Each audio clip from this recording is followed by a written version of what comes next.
So lately we have been having lots of rain, and the car was actually, or the Prelude was parked in the street kind of like where the truck is at, and yeah, so it got water in it, so flooded the car.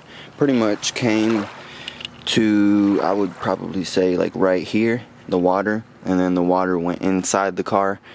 To be quite honest, this isn't the first time it floods. My dad had flooded it before in the same area. But he's cleaned out the interior and dried off the computers, and everything is fine.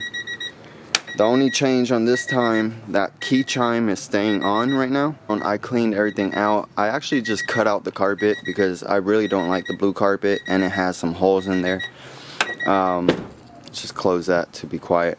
But like I said, I cut out the carpet just because I don't like it in there, so I'm gonna ride without carpet. I actually cleaned up, finished everything up last night, and it was nighttime, so I couldn't really see anything. So I'm just kind of going over what I did yesterday. Here's everything I'm trashing. I'm gonna trash the floor mats. These are just like from Walmart or something. On the floor, the Hondas, the Preludes have like an extra matting on there, sound deadening. I'm taking that out. I mean, I don't really care for that. It's just a little bit of weight reduction, to be quite honest, because probably together it might be like 7-10 pounds. But also taking out the carpet, I'm gonna be saving these right here, these plastic trims that go onto the edge by the door, by the panel there. I just cut out the carpet, make it a lot easier, and yeah, I really don't care for it. Probably buy some aftermarket carpet later on, black of course. And then there's the other matting that's right there. On the passenger side, everything is nice and clean as well. But one thing I did find out though, for some reason there's a hole in the floor. You can see the grass right there. I don't know how that happened. The computers did get wet, but I opened them up and dried everything off, and they seem to be working. As far as for the water that got inside, I would probably say it went up to like right here in this area where my finger's at. And so the bottoms of the seats did get wet. The carpet obviously got wet. Some of the computers, they are mounted a little bit different, so they're kind of up there, so they didn't get completely wet. And like I said, cleaned this all up yesterday till nighttime after I got off work, and I cleaned the rear seats, the bottoms, and the front seats. I'm redoing the front seats. I'll show you them right now. Here's the driver's side seat. The only reason why I'm redoing it is just because I could still see a stain right here. Here's the passenger side. I still see some stains right there, there, and a little bit in the back side right there. But I'm gonna be using this OxyClean now. This is really for like shirts and stuff, but it should still work for the seats. I showed you guys videos as well of me cleaning some things with this machine and the method I usually use, but you guys could go ahead and watch those. I'm gonna get going on these.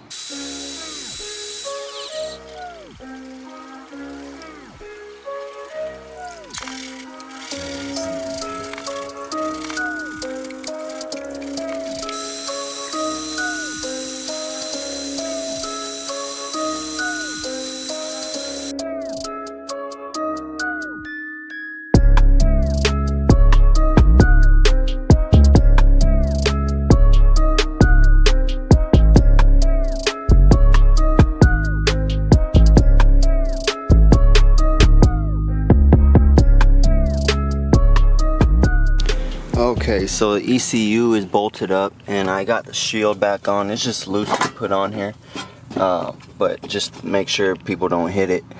And now I want to go ahead and take care of this hole in the ground, because definitely you can hear noise, road noise, and you hear noises from the exhaust also. So what I'm going to do is I'm going to lift up the car so I could get underneath it, take a look.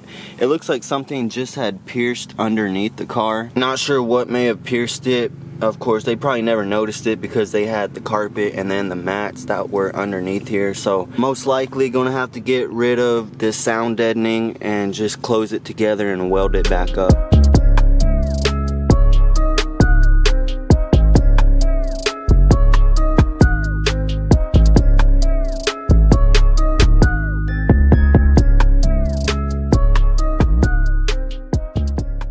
I need to clean up the edges to get it prepped up for the weld. Need to make sure that the metal is clean, so need to get rid of this sound deadening. It's going to take a little bit with the wire wheel. There's different ways you could take it off, but I'm probably going to try to peel it off and then use the wire wheel. You guys could kind of see, you know, it's just kind of like tar. Okay, so now the seat is out. You can clearly see the hole right here.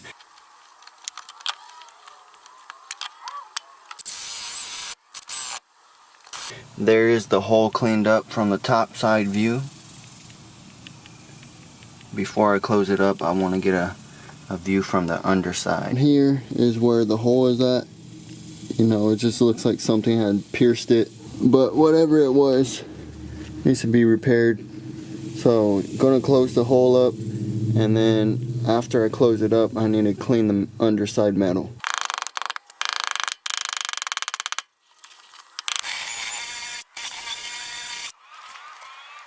Okay, so there it is, cleaned up a bit there. I need to clean it up a little bit more, but essentially it's pretty much ready to be welded up. You guys could see right there, this is underneath. And then the top side view inside the cabin, there it is right there. So I'm gonna start welding from the top side, and then if needed I'll weld from the bottom side. We'll see how much it penetrates. But alright, so you guys saw me cleaning up the seats of the car, as well taking out the carpet, and I believe I started recording myself fixing up the hole on the floor. And to be honest, it was just a terrible experience. A couple of years ago, I had bought in a small welder. I think it's like a 120 or a 140, something like that. But it plugs up to the wall, right? A regular wall outlet.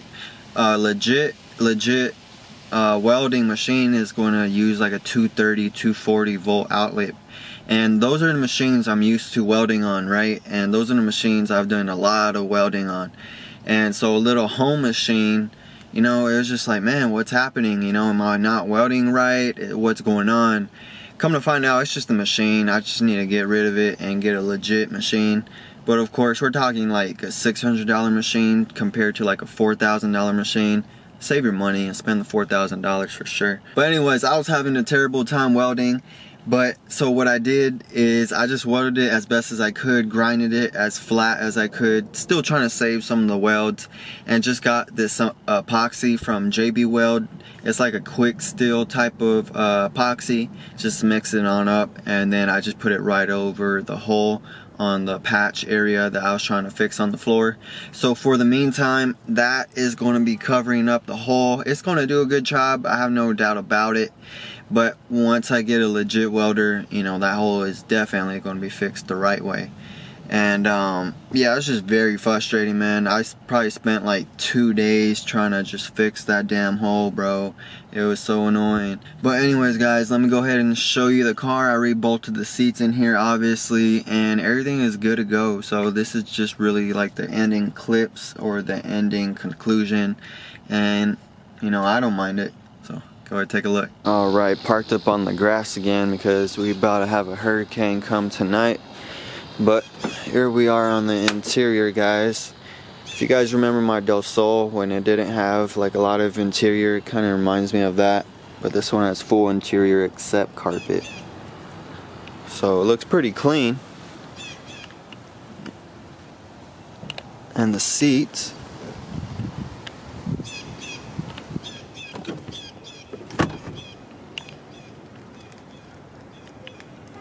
around to the other side. Here we are, no carpet. You can see the kick tray, and then here we are on the hole in the floor. See, I painted it also. You guys see right there, that's just some epoxy. Just laid it flat on there, and then just taped off a little square and put some epoxy black paint on it after it dried. But that's it, pretty much it, guys. I mean, it's all good to go. There's not going to be any problems with it. The epoxy holds pretty good if you guys ever used some of the product and stuff like that. But main thing is, you know, I'm not trying to get any noise hearing from the bottom of the car or any sort of smells, and not trying to lose anything coming out of that hole. So that fix it on up. Not going to get any water or anything weird like that. But other than that, everything else is pretty clean. You guys already know me. I keep everything clean. Well, that's going to be it for the Prelude update, guys. We're flooding it out, taking out the carpet, finding and fixing the hole. And so we're moving right on up, even though, you know, it flooded. But everything's still all good. I guess that's just the quality of Honda. We're actually supposed to have a hurricane come down tonight, and hopefully the weather isn't too bad. But I'm hoping to be off of work so I can upload this video for you guys. But as always, guys, I'm going to catch you in the next one, player.